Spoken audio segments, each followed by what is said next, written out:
desde muy temprano recorriendo otros espacios de aquí de la región. Gracias. Muy buenos días a la prensa acreditada de la región La Libertad en esta cálida ciudad de Trujillo. Hemos llegado el día de ayer, estuvimos reunidos con los dirigentes de los gremios de los trabajadores de la agroexportación, que como ustedes han venido informando, han venido trabajando en condiciones inhumanas y piden que se respeten sus derechos laborales, piden que terminen los abusos contra ellos, ¿no? Están a la expectativa y están demandando que el gobierno reglamente la nueva ley del régimen laboral agroexportador. Hemos estado luego en Virú el día de ayer en la noche y desde hace horas tempranas hoy hemos estado también en diversos medios de La Libertad, así como hemos estado también en reunión con las enfermeras de La Libertad, del sector más aguerrido en la lucha contra esta pandemia. Nosotros venimos planteando a nivel nacional la necesidad de recuperar el derecho a la salud y la educación. Ambos fueron convertidos en groseras mercaderías. Por eso es que tenemos balones de oxígeno al precio que quieren. Por eso es que tenemos concentradores de oxígeno, ustedes lo saben, que cuestan normalmente 2.000 soles, vendiéndose hasta 14.000, 15.000 soles. Por eso tenemos clínicas privadas que si no tienes 140.000 soles, 180.000 soles de garantía, no entras. Por eso es que tenemos hospitales sin plantas de oxígeno, porque dieron una ley para sacar del mercado a todos los pequeños productores de oxígeno y entregárselo a un oligopolio como el del INDE y el de Praxair en el gobierno del señor García. ¿Y nadie ha sido investigado por eso? ¿Nadie está sancionado porque la gente se muere asfixiada porque faltan plantas de oxígeno? Hay 14 hospitales en el Perú paralizados por temas de corrupción y por temas de sus contratos. Y no se pueden tocar los contratos. Porque resulta que la Constitución neoliberal los convirtió en contratos que no se pueden tocar. Un gobierno del Frente Amplio plantea que con la ley de emergencia de salud intervendremos todos esos 14 hospitales. Y si es preciso afrontaremos los juicios con esas empresas. Pero lo que no se puede hacer es tener 14 hospitales parados en una emergencia sanitaria. Lo que no se puede hacer es dejar como si no hubiera pasado nada con la creación del monopolio del oligopolio del oxígeno. Todo hospital, según la norma internacional, debe tener su planta de oxígeno. En el Perú no la tuvo. Y estamos nosotros ahorita todavía en la segunda ola. Países en Europa ya comenzaron su tercera ola.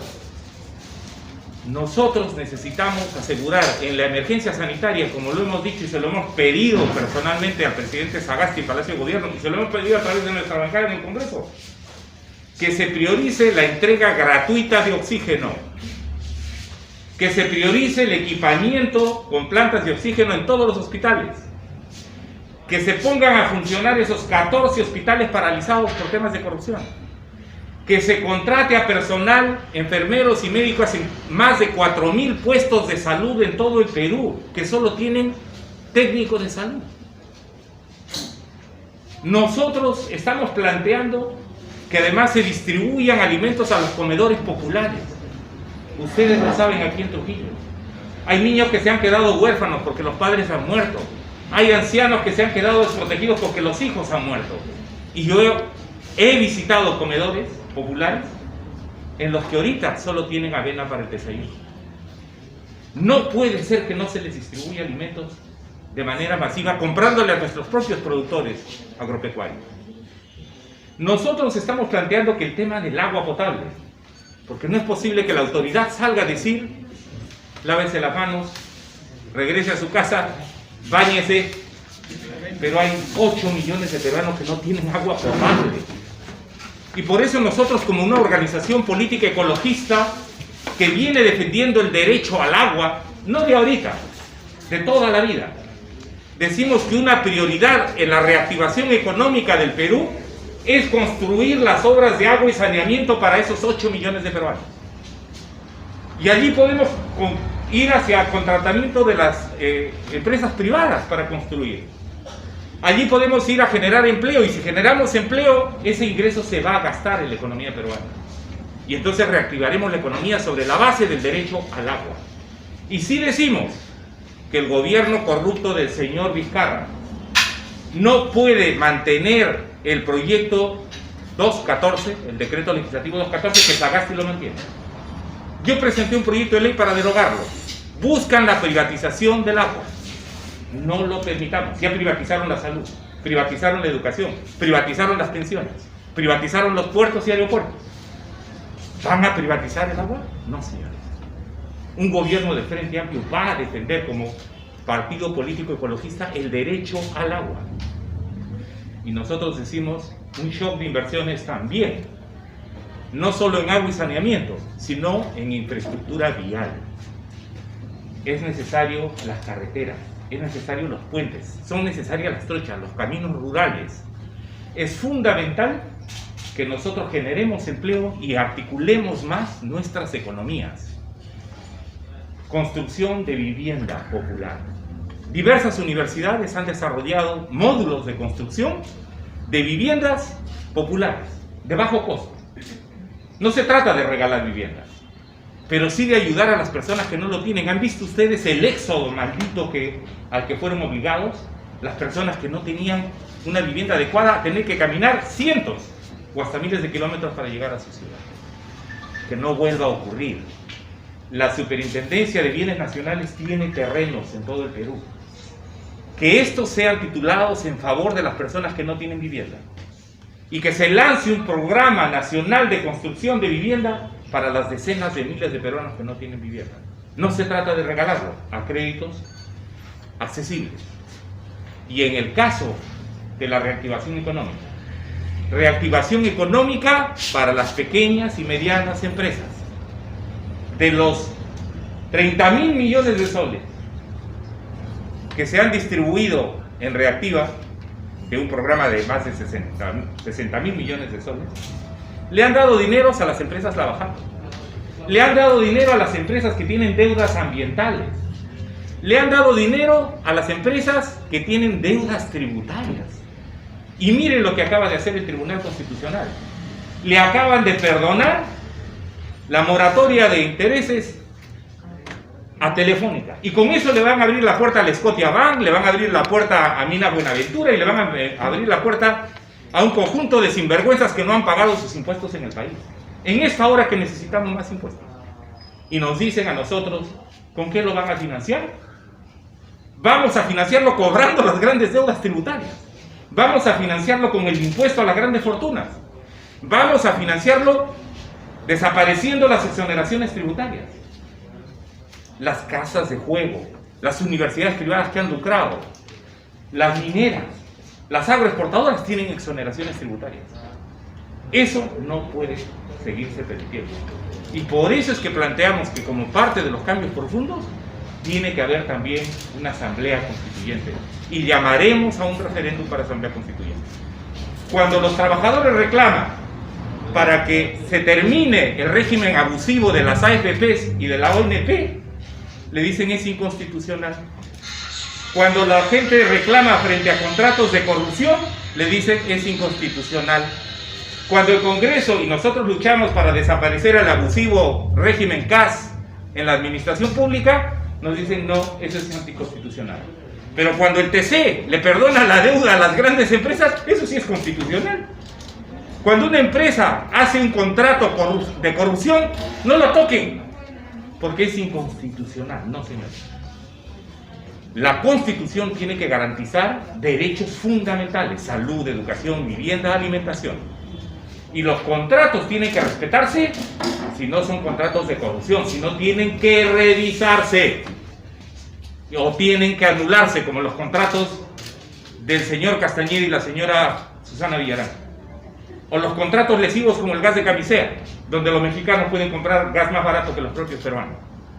O como lo que están haciendo ahorita, que están vendiendo las minas de litio de Puno, lo están vendiendo en Canadá. Ni un solo centavo de impuestos van a pagar en el Perú por esa venta. Usted vende su casa, Juan Pérez, la señora María Estrada, vende su casa y tiene que pagar su impuesto. Acá resulta que venden una mina de Puno con las más grandes reservas de litio del mundo y no pagan un solo centavo. Y luego nos dicen, así son las inversiones. No, señor. Queremos un Perú que se respete. Y por eso en sus encuestas vienen desesperados. Inflando al candidato de Comunicor de la corrupción de Castañeda para que suba, dándole una manito, ayudándolo. Colocando en primer lugar al candidato Johnny Lescano, que es uno de los congresistas más reelegidos del país, 4 periodos en el Congreso. Su bancada preside, es la mayoría en el Congreso de la República. El alcalde de Lima, que dijo que iba a convertir la ciudad en Muniflores, que no puede resolver los problemas de transporte y de seguridad ciudadana. Todos ellos de Acción Popular. No, señor. Vienen en este momento diciéndonos que en el Perú, los que no han declarado sus utilidades, como el señor Forsyth, sus negocios con las empresas, están en primeros lugares. No. La ciudadanía rechaza la mayoría de esas propuestas políticas. La mayoría ciudadana no sabe aún por quién votar. Que conozcan las propuestas, que se la juegan por una economía justa, que se la juegan por recuperar el derecho a la salud y la educación, que se la juegan contra la corrupción. A mí me tocó investigar al señor Edgar Larracón. Y fui el que planteó el informe multipartidario de su destitución. ¿Quién lo regresó? El señor Antauro Humala. El señor Humberto Acuña, sentenciado por los temas de corrupción en Lambayeque, ahora de presidente de la Comisión de Economía. Y nos vienen a decir su partido político que van a luchar contra la corrupción.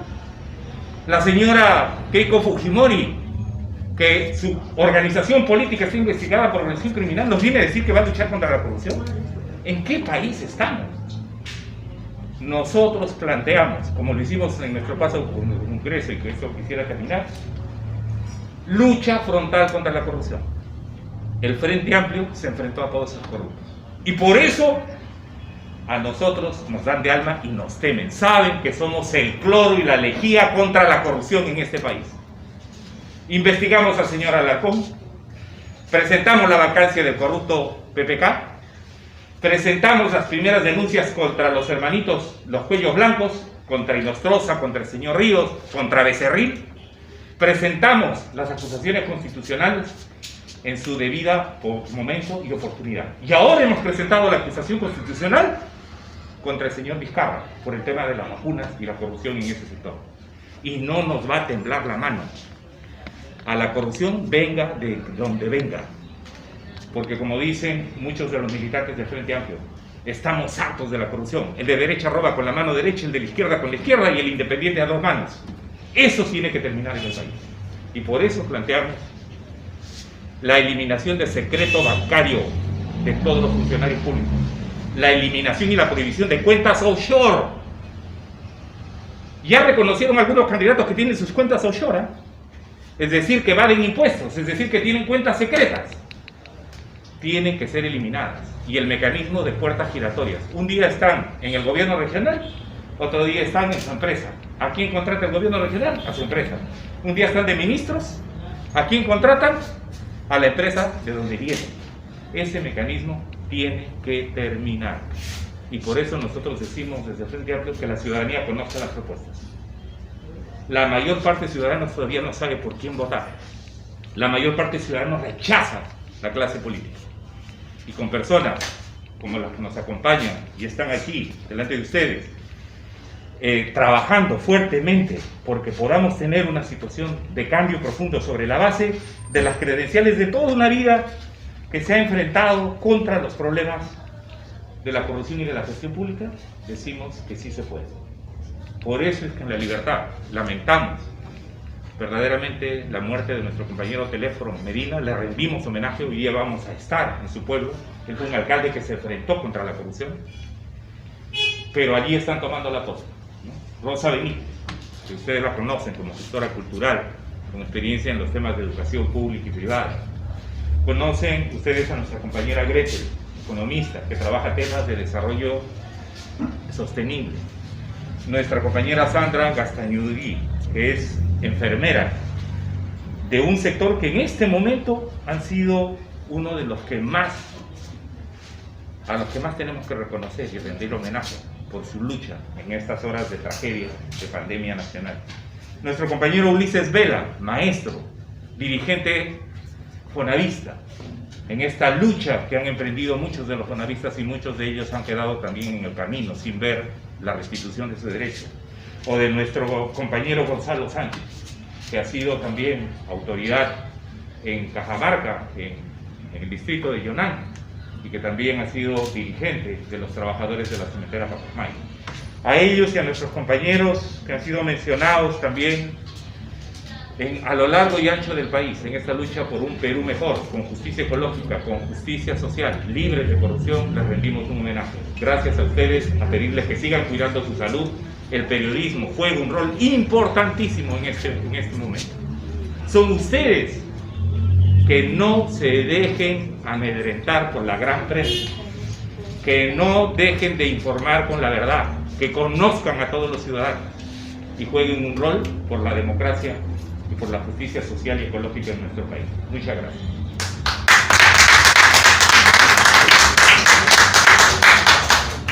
Nosotros nunca hemos sido favorecidos por las encuestas. El 2016 dijeron que no pasamos la valla electoral y llegamos a ser congresistas y dimos una lección de dignidad y de lucha por los derechos ambientales y en la lucha contra la corrupción. En las elecciones del año pasado, 2020, ustedes son periodistas, ¿qué dijeron? Que estábamos muertos, que no pasábamos la valla electoral. Y allí estamos en el Congreso y ahora presidimos el Congreso.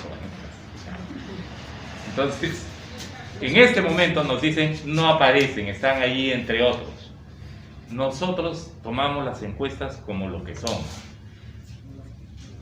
Intereses económicos, políticos que están detrás para levantar a unos y otros candidatos. No nos desespera el tema de las encuestas. ¿Qué es lo que estamos haciendo? Primero, con los pocos recursos que hay, la única propaganda que se hace en medios de comunicación tiene que ver con la franja electoral. Y de otro lado estamos visitando las diversas regiones. Nuestros candidatos y candidatas están haciendo un esfuerzo sobrehumano porque nosotros no tenemos plata de préstamo. Nosotros no tenemos plata escondida ni plata como cancha para hacer campaña, ustedes lo están viendo. Y entonces nosotros confiamos en que efectivamente haya una labor de comunicación. Tenemos 40 días. Esa labor de comunicación la tenemos que hacer boca a boca, además en una situación como pandemia donde están prohibidos los mítines, las aglomeraciones, la estamos haciendo por las redes sociales, lo hacemos con las oportunidades que nos den los medios de comunicación para que nuestras propuestas se conozcan, pero también estamos exigiendo al Jurado Nacional de Elecciones que organice varios debates entre candidatos presidenciales. No puede ser que el Jurado Nacional de Elecciones va a ser un solo debate de candidatos presidenciales faltando unos días para las elecciones. Deberían haber debates todas las semanas. Discutamos sobre política económica, discutamos sobre el cambio de constitución, discutamos sobre el tema de la reforma política, discutamos sobre el tema de la educación. O pongamos a nuestros equipos de gobierno a discutir, a los congresistas a discutir. Yo en ese sentido saludo a los medios de comunicación que estén dando esa oportunidad para los debates y que la gente pueda dar su voto decidido, su voto inteligente. Nosotros vamos a estar donde nos toca estar, no vamos a ir a buscar desesperadamente quien nos dé una ayudita como pedía Lourdes Flores, ¿no? En sus famosos audios, llámalo al de la encuesta para que nos suba unos puntitos. No. Nosotros queremos ganar limpiamente. Tenemos las manos limpias, tenemos la decencia de toda una vida comprometida con la lucha contra la corrupción y el medio ambiente. Vamos a limpiar este país de contaminación y de corrupción. Que la gente lo sepa y puedan darnos su voto de respaldo el 11 de abril. No nos olvidemos, el Frente Amplio es la primera vez que estamos participando con nuestra propia candidatura. Yo participo en el primer proceso electoral presidencial. La señora Verónica Mendoza participa en un segundo proceso electoral. Y entonces es evidente que hay allí un conocimiento y una exposición en relación a candidaturas presidenciales. ¿Eso puede verse reflejado en una cierta intención de voto? Sí. Pero lo claro en las encuestas es el antivoto. Miren ustedes el antivoto. Todos los que encabezan y no llegan ni al 11% tienen rechazo de hasta 60% de los electores. Así que nosotros no estamos allí desesperados por aparecer en el cuadro de encuestas. Sabemos que además ciertamente la orientación es: estos son los que van a ganar, los demás son los pitufos, ya no tienen opción, para desanimar al elector. Nosotros lo que estamos diciendo, la encuesta la dará el pueblo el 11 de abril. Y por eso vamos a seguir esa gira al norte. Estamos comenzando en La Libertad, vamos hacia Piura y Tumbes, ¿no? Los próximos días estaremos yendo a la gira por el sur, y entonces daremos a conocer nuestras propuestas. Nosotros somos una organización de izquierda, somos una organización ecologista, somos una organización que lucha frontalmente contra la corrupción y que no anda buscando una elección y un vientre de alquiler para cada elección. Confiamos en que eso para la gente sea algo que se tenga que valorar y que se tenga que respaldar en las elecciones de la ciudad. Ayer hemos recibido una grata noticia de los trabajadores del agroexportación. Después de varios años, ayer han recibido su resolución de reconocimiento de su sindicato, lo cual significa que tuvieron que luchar recién para que les reconozcan un sindicato. Eso es importante. Ellos han señalado que están en un debate sobre el tema de la aprobación del reglamento de la ley, en la que no han participado y que querían que se les escuchara, efectivamente. Y están señalando que en caso de que no salga ese reglamento y no se modifique la ley, podrían ir a un otro paro. Entonces la palabra la tiene el presidente Sagasti. El compromiso fue que en 30 días, y nos lo han dicho ayer los trabajadores, se reglamentara. Y ellos dicen que se reglamente y que se modifique además el articulado de la ley. Y lo que nos han pedido además es que tengamos, como efectivamente ya lo hemos hecho desde la bancada del Frente Amplio, atención a la persecución que vienen siguiendo. Ayer hemos escuchado al dirigente Requejo decir que está recibiendo amenazas y lo han despedido. O sea, el principal dirigente del sindicato lo han despedido. Las empresas agroexportadoras tienen que entender que a sus trabajadores los tienen que respetar. Y ya salió su resolución, que se sienten a dialogar y que busquen salidas a hacer, que no provoquen otra huelga en este sector. Y finalmente, sobre los temas que usted nos está planteando de las ideas de la reactivación.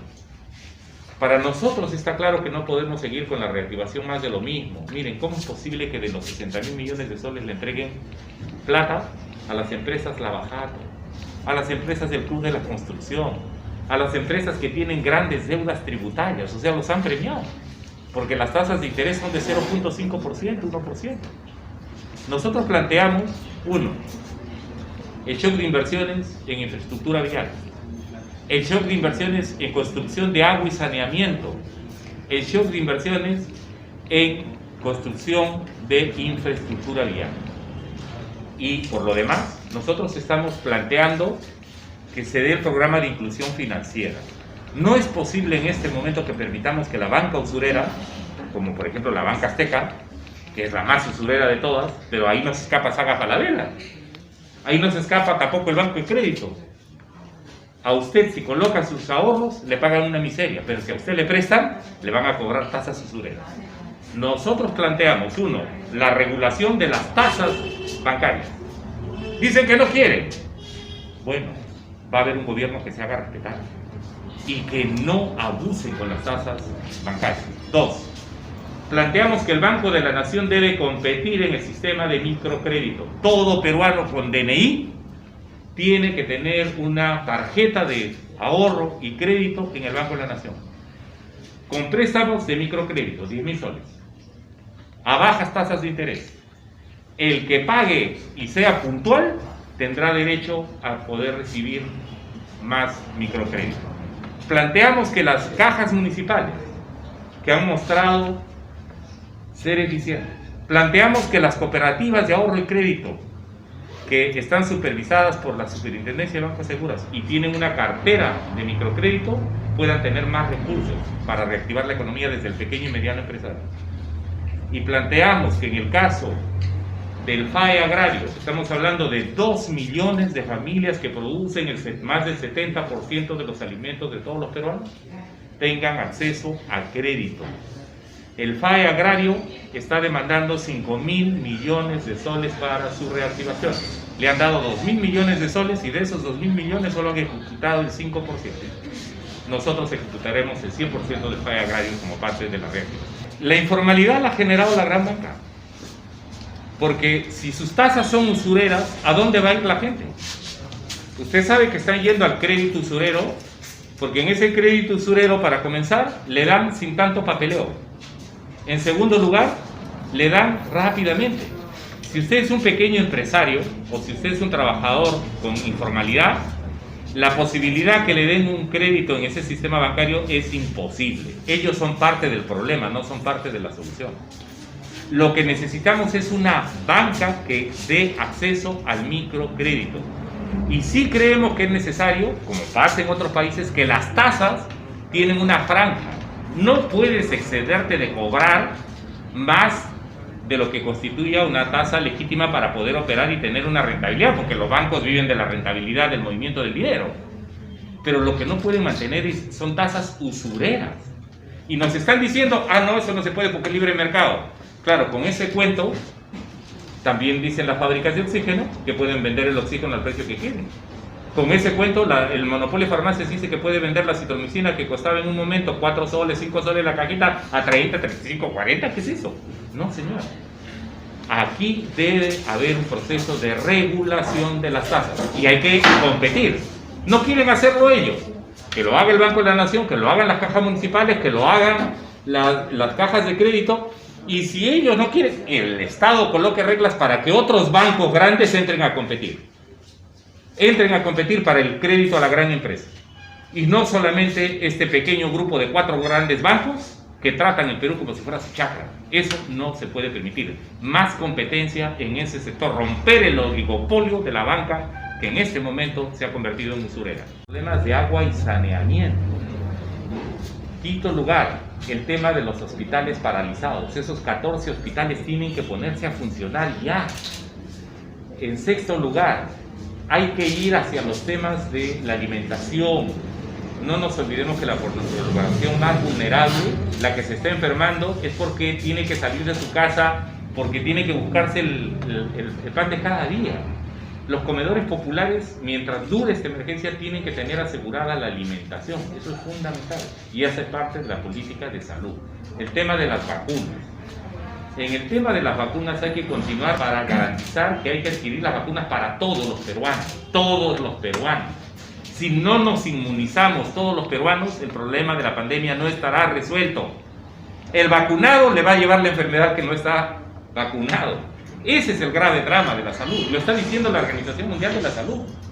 Y por eso es que nosotros, una vez que se termine la vacunación del personal médico, enfermera, personal técnico, del personal de limpieza de los hospitales, no se olviden, por favor, señores periodistas, señoritas periodistas, el personal de limpieza de los hospitales está terciarizado y por tanto no está considerado dentro del plan de vacunas. No están considerados. El personal de limpieza de la ciudad tiene que estar considerado. No, ellos no tienen ni su secundaria completa. No, señor. Son nuestros guardianes, son nuestros ángeles en una situación como esta. Y ir hacia nuestros ancianos. Son los más vulnerables. En Europa, ¿dónde han comenzado las vacunaciones? Qué diferencia en las sociedades, ¿no? Allá han comenzado con sus ancianos, ni siquiera con el personal de salud, porque son los más vulnerables. Aquí en el país estamos diciendo que sean los últimos. Es más, de manera perversa desde el sector privado, los lobbies de las farmacéuticas, ¿qué están diciendo? Que compren sus vacunas. No, señor. Lo ha dicho claramente la Organización Mundial de la Salud, lo ha dicho el Papa Francisco, lo ha dicho el presidente Piñera, lo están haciendo en Estados Unidos y en Europa. Vacuna universal, gratuita para todos. No es que como en el caso de Vacuna B, el que tiene poder político como el corrupto Vizcarra o los lobistas como la señora Cecilia Blume, se vacunan primero porque tienen poder político. ¿Y ahora qué nos están diciendo? ¿El que tiene plata también que se vacune? No, señor. Los privados quieren ayudar, que ayuden a capacitar a todo el personal de salud para las vacunas, que pongan sus movilidades, sus buses, sus camionetas, sus avionetas, sus aviones, sus helicópteros, para que las vacunas lleguen hasta el último lugar del país, que en eso ayuden los privados. ¿Y cuánto tiempo? No para hacer más negocios con los temas de la salud. Mira, otros candidatos están diciendo que lo van a hacer en 2 meses o hasta diciembre. No, los datos técnicos nos muestran que para las dosis de vacunas para 30 millones de población, eso puede tomar aproximadamente entre 10 meses y 12 meses. En la misma Europa están señalando, incluso en el Reino Unido, que para las variantes del COVID su proceso de inmunización puede demorarles hasta 10 años. En el caso del Perú, nosotros estamos diciendo la inmunización para la COVID-19, porque para las variantes todavía no tenemos inmunización posible, hay que seguir haciendo investigaciones. Decimos que nosotros terminaremos con el proceso de adquisición de vacunas y la distribución de las vacunas a todos en el país, comenzando por el personal de salud, por los ancianos, por los sectores más vulnerables. Nosotros estimamos que ese proceso no debe demorar, inmunización total estoy diciendo, un año. No estoy diciendo primera dosis de vacunas probablemente la podamos terminar en octubre o noviembre. Pero la inmunización con las 2 vacunas para la variante COVID-19, no nos engañemos, no caigamos en la demagogia, puede hacerse efectivamente en el lapso de un año. Por eso ahora a cuidar la salud, a poner oxígeno, a guardar las normas sanitarias, a dar agua, a dar oxígeno, a equipar mejor nuestros hospitales, a contratar el personal de salud de los puestos de salud que están abandonados. Muchos de los pueblos del Perú lucharon porque saliera la ley de protección de cabeceras de cuenca que me tocó presentar en el Congreso de la República. Se aprobó en el verano del 2017. Tenían 365 días para reglamentarla, pero la Sociedad Nacional de Minería y la CONFIER se opusieron a la ley. Y el corrupto presidente Vizcarra no quiso aprobar la modificación del marco metodológico para que el ANA implemente con los gobiernos regionales, los gobiernos locales y las comunidades implementen la ley de protección de cabeceras de cuenca. Se lo hemos pedido al presidente Sagasti y tampoco ha mostrado ningún interés para aprobarlo. Por eso es que nosotros seguimos diciendo a la ciudadanía, si aprobamos leyes que el Ejecutivo no reglamenta y no le da recursos, ¿qué va a pasar en estos casos? La gente tiene que protestar. Por eso es que, por ejemplo, se acerca la Jornada Mundial del Agua a nivel internacional, el 22 de marzo, en todos los pueblos del Perú. Yo acabo de conversar también con la gente de la cuenca de Yayimayo en Puno. Me dicen, congresista, nosotros vamos a exigir que se apruebe el marco metodológico de la ley de cabeceras de cuencas. Luego que no vengan con el cuento que la gente protesta porque es ignorante. No, la gente protesta porque la ley la tuercen, porque la ley la siguen usando para el abusivo, para el poderoso. ¿Queremos minería responsable? Aprobemos ese marco metodológico. El ANA ha presentado 2 veces propuestas de marco metodológico y el Ejecutivo se niega a aprobar. Y en ese sentido, nosotros vamos, en el cambio de Constitución, a introducir el capítulo de derechos de la naturaleza. Vamos a introducir el tema de la no privatización del agua. Y vamos a seguir respaldando todas las luchas del país, aunque no les guste, para defender el derecho al agua y defender nuestras fábricas naturales de agua, que son nuestras cabeceras de cuencas. Y por eso nosotros decimos que no solo está matando el COVID, está matando la corrupción. Y vamos a limpiar el Perú de la contaminación y de la corrupción que hay, que marcha juntos. Y eso significa defender el derecho al agua, defender nuestras cabeceras de cuencas. He escrito además un artículo que sale el día de mañana. El Frente Amplio plantea que hay derecho a la vida digna, pero también hay derecho a la muerte digna. Diversas personas, diversas instituciones, por razones éticas, por razones religiosas, se oponen a la eutanasia. Yo particularmente me opongo. Sin embargo, ¿qué tenemos de por medio? El Estado es laico. Las políticas públicas de salud las decide el Estado. Y en este caso, se ha presentado, con apoyo además de la Defensoría, un tema judicial. ¿Qué ha resuelto el Poder Judicial? En favor del derecho de la eutanasia, el derecho a decidir que tiene la señora, en este caso por su enfermedad discapacitante, por todo el sufrimiento que tiene. El Estado tiene que cumplir la ley respetando el derecho a decidir. Marco Arana ha señalado claramente que quiere ser el primer presidente ecologista del Perú. Y hemos señalado claramente que necesitamos un nuevo marco constitucional para constitucionalizar los derechos de la naturaleza.